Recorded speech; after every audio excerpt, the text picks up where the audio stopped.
Assalamualaikum warahmatullahi wabarakatuh. Nama saya Raditya Rizky Pratama dari Prodi Teknologi Rekayasa Otomasi Fakultas Sekolah Vokasi Universitas Diponegoro.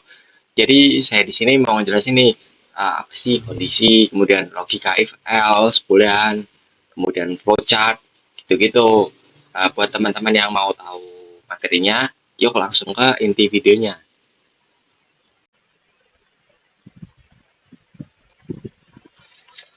Oke, masuk ke materi ya teman-teman. Jadi kita bakal bedah nih apa sih kondisi, kemudian boolean, kemudian if else dan flowchart. Jadi ke kondisi dulu ya teman-teman. Jadi kondisi adalah syarat yang dicek program untuk mengambil keputusan. Contoh kondisi gimana? Di sini ada beberapa contohnya. Misal, apakah cuaca hujan? Kemudian, apakah nilai ujian lebih dari 75? Dan yang terakhir di sini adalah, apakah lampu menyala? Maka jika kondisinya benar, si program ini akan menjalankan perintah tertentu nih. Kemudian jika salah gimana? Sama halnya kayak benar. Jadi si program juga akan menjalankan perintah tertentu juga yang pastinya berbeda dari kondisi benar ya teman-teman. Gitu. Kemudian lanjut ke boolean. Jadi boolean adalah tipe data logika. Jadi tipe data ini cuma punya dua nilai nih. Yang pertama adalah nilai true atau benar, yang kedua nilai false atau salah. Contohnya gimana? Nah, contohnya di sini udah ada dua contoh yang benar dan yang salah. Jadi contoh pertama benar nih. Jadi 5 lebih dari 3, maka di program nanti akan tertulis true. Kemudian kalau salah gimana? Misal di bawahnya ini kan salah nih. 10 kurang dari 5. Ini kan salah ya teman-teman. Maka nanti di program akan tertulis false. Gitu. Nah, sekarang kita lanjut ke logika if else ya teman-teman. Jadi if artinya jika untuk mengecek kondisi. Jadi jika iya ya teman-teman, jika iya atau jika benar. Kemudian else artinya jika tidak. Jadi else ini dijalankan jika kondisi if ini salah. Itu teman-teman. Kemudian contoh di sini yang pertama ada jika hujan maka bawa payung. Ini kan benar. Terus bentuk salahnya gimana? Jika tidak hujan maka tidak bawa payung. Itu teman-teman. Oke, lanjut ke contoh kodenya nih. Di sini bisa dilihat ya contoh kode if else dari Python teman-teman. Uh, Gini cuaca sama dengan titik dua hujan, kemudian if cuaca sama dengan hujan, maka print bawa payung. Kemudian jika else, maka printnya adalah tidak bawa payung. Itu teman-teman. Oke, sekarang lanjut ke flowchart if else. Jadi flowchart ini fungsinya untuk mempermudah memahami alur logika. Jadi contoh alurnya gimana? Yang pertama adalah mulai, kemudian cek kondisi, kemudian jika iya, maka akan dijalankan perintah tertentu, kemudian selesai. Jika tidak, maka dijalankan perintah else, kemudian selesai. Nah, di bawah ini bakal ada contoh flowchart nih teman-teman. Gini teman-teman. Jadi yang pertama ini mulai. Mulai kemudian kita input data, kita masukin data, kemudian data diproses, kemudian selanjutnya maka data valid. Data valid ini bisa ada dua kemungkinan. Yang pertama dilanjutkan, yang kedua tampilkan error. Jadi jika tampilkan error ini, maka akan balik ke input data, kemudian kita ulang lagi prosesnya sampai data kita valid. Jika data valid, maka kita uh, yang ke kiri ya teman-teman, yang kelanjutkan ini. Kemudian turun ke output data, kemudian selesai. Itu teman-teman. Oke, masuk ke kesimpulan nih. Jadi kesimpulannya gimana? Kesimpulannya adalah kondisi dipakai untuk membuat keputusan. Kemudian boolean hanya punya dua nilai, yakni true dan false. Dan if else memudahkan program untuk memilih tindakan serta flowchart, membantu memahami alur program dengan visual. Oke.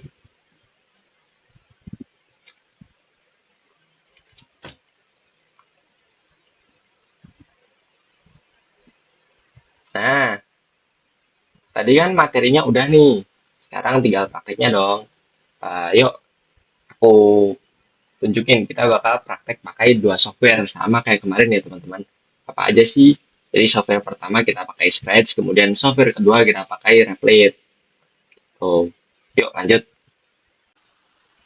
Oke, di depan kita ini udah ada program ya teman-teman dari Scratch. Jadi programnya ini program temperatur nih. Jadi jika temperaturnya kurang dari 20, maka si program akan uh, mengatakan turn the heater on atau hidupkan penghangat ruangannya.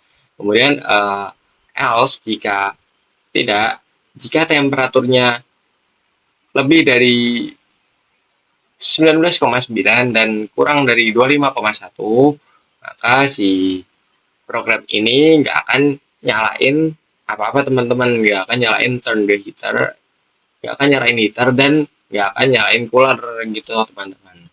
Kemudian jika lebih dari 25,1 gimana?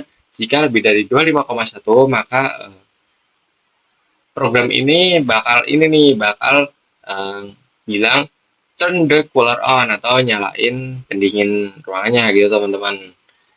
Langsung aja coba programnya. Jadi di sini misal kita ketik program 18 derajat nih. Ini kan kurang dari 20 dan kurang dari ini. Kemudian kita enter temperaturnya 18, kita run programnya.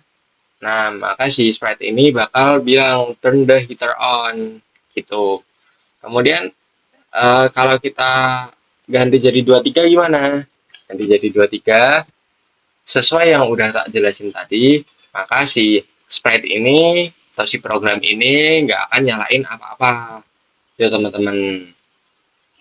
Kemudian lanjut nih, jika temperaturnya lebih dari 25,1, misal di sini 30 derajat.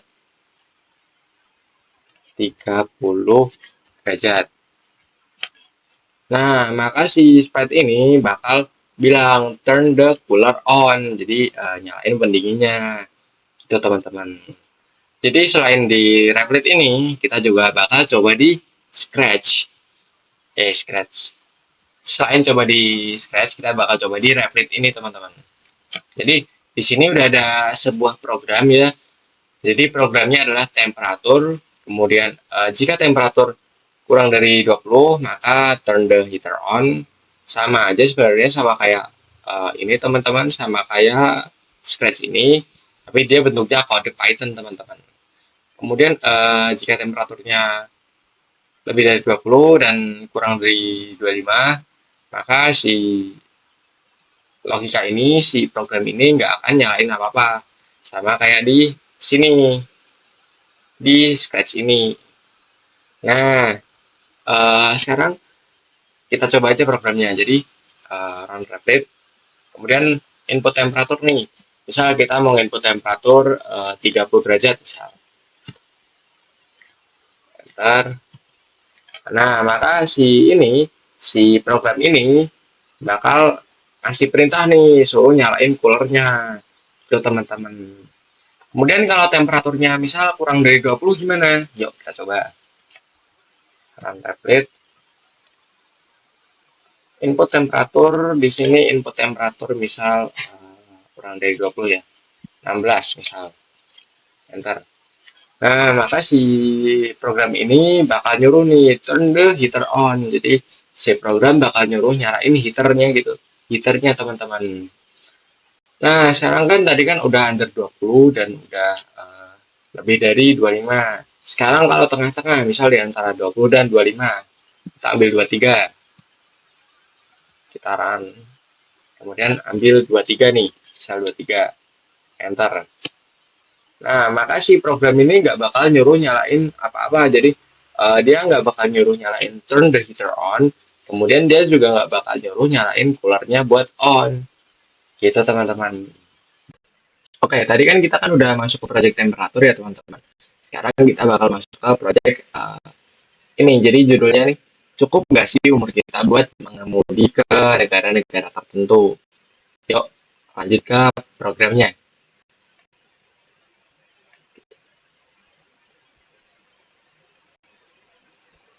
Jadi di sini udah ada sebuah program dari Scratch ya teman-teman. Jadi Sama kayak kemarin-kemarin, jadi when green flag click maka programnya baru berjalan.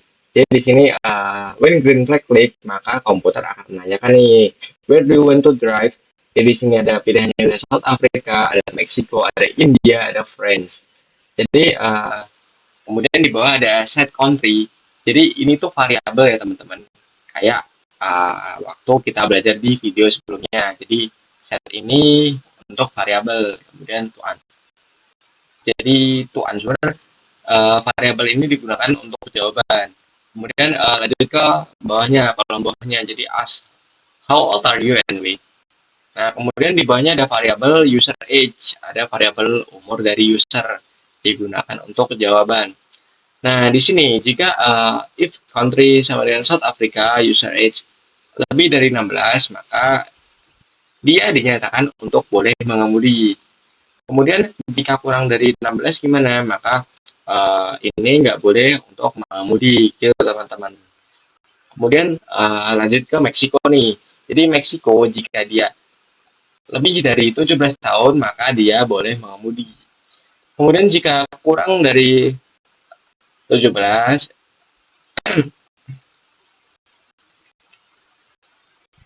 kurang dari 17, misal tapi lebih dari 15, maka dia boleh mengemudi dengan persetujuan orang tuanya. Kemudian jika kurang dari 15 nih, misal 14 gitu kan, dia di sini langsung waktunya nggak boleh mengemudi ya teman-teman. Jadi lanjut ke country India, user age 17. Jika lebih dari 17 maka dia boleh mengemudi, jika tidak maka tidak boleh. Secara kurang lebih keseluruhan programnya sama ya teman-teman. Kemudian di sini jika ada jawaban yang kira-kira tidak masuk, tidak ada di data sini, maka si program bakal bilang nih data is not available for this country, gitu teman-teman.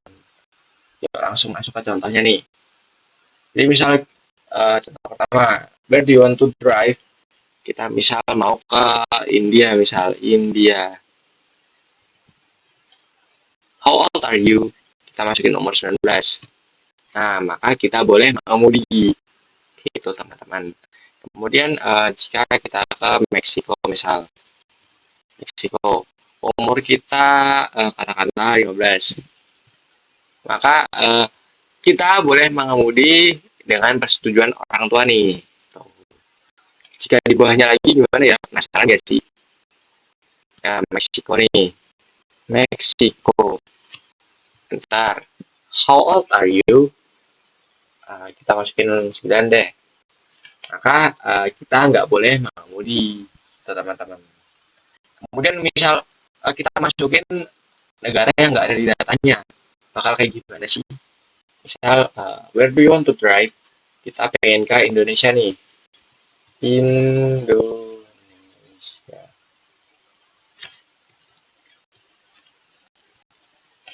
Bentar. How old are you?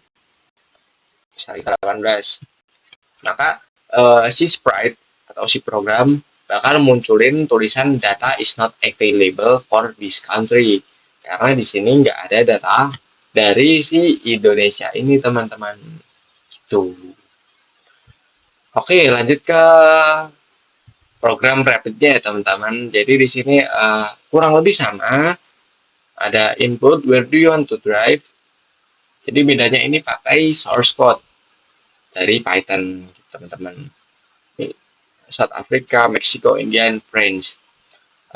Di sini aku masukin sebuah perintah lagi. Jadi kalau misal di Rapid sini di Python itu kita ngetik French pakai huruf kecil. Kalau nggak ada data ini, itu maka data is not available. Makanya saya tambah perintah country, strip, title, dan lain sebagainya. Ini teman-teman. Kemudian data di bawahnya kurang lebih sama ya. Ada South Africa, ada Meksiko, ada India, ada mana lagi nih, ada France gitu. Baca datanya pun sama. If country sama dengan South Africa, maka jika user age-nya lebih dari atau sama dengan 17, maka perintahnya you can drive atau kamu boleh mengemudi. Jika tidak, gimana? Maka you can drive atau kamu tidak boleh mengemudi. You cannot drive, gitu, teman-teman. Kemudian if country-nya Meksiko nih, user age-nya lebih dari 18, sama dari 18, maka dia boleh mengemudi. Jika ini misal lebih dari atau sama dengan 16, tapi kurang dari 18, maka you can drive with parental agreement. Jadi kamu boleh mengemudi dengan persetujuan orang tua. Terus jika di bawahnya itu gimana? Uh, Jika di bawah itu misal sama dengan 15, jika lebih dari atau sama dengan 15 dan kurang dari 16, maka perintah di sini adalah you can drive with parental supervision. Jadi kamu boleh mengemudi dengan pengawasan orang tua. Kemudian jika di bawah 15 gimana? Jika di bawah 15 maka di sini perintahnya adalah you cannot drive atau kamu nggak boleh mengemudi. Untuk India juga sama kayak si South Africa. Jadi jika lebih dari atau sama dengan 18 maka you can drive. Jika kurang dari itu maka you cannot drive. Sama French juga sama kayak gitu. Tanpa lama-lama lagi kita langsung run programnya. Nah, misal di sini kita pengen ke Meksiko. Meksiko. How old are you? Kita masukin 17. Maka di sini perintahnya bakal muncul you can drive with parental agreement, sama kayak di sini. Karena kita masukin lebih dari 16 dan kurang dari 18 gitu, teman-teman. Kemudian misal lagi nih, lagi kita coba lagi. Kita mau ke Friends.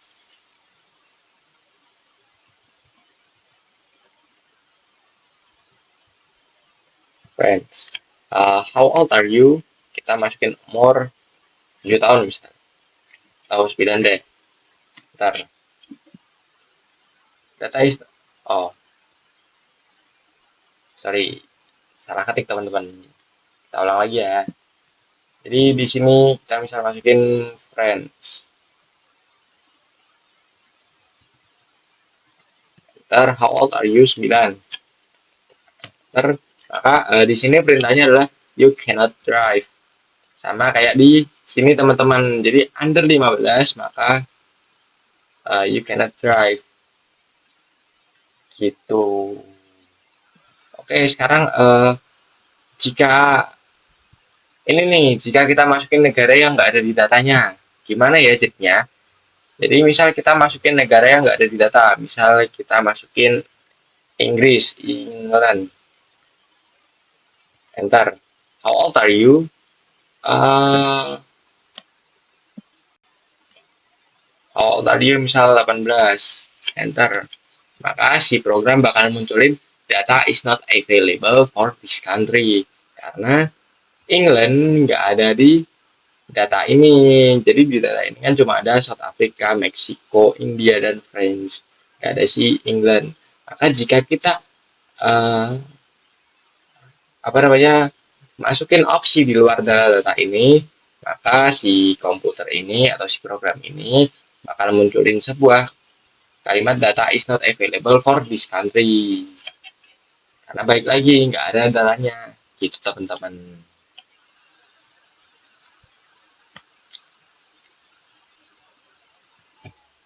Oke, kayaknya cukup sekian ya materi kita. Semoga teman-teman bisa nih belajar dari apa yang saya sampaikan gitu. Kurang lebihnya mohon maaf. Assalamualaikum warahmatullahi wabarakatuh.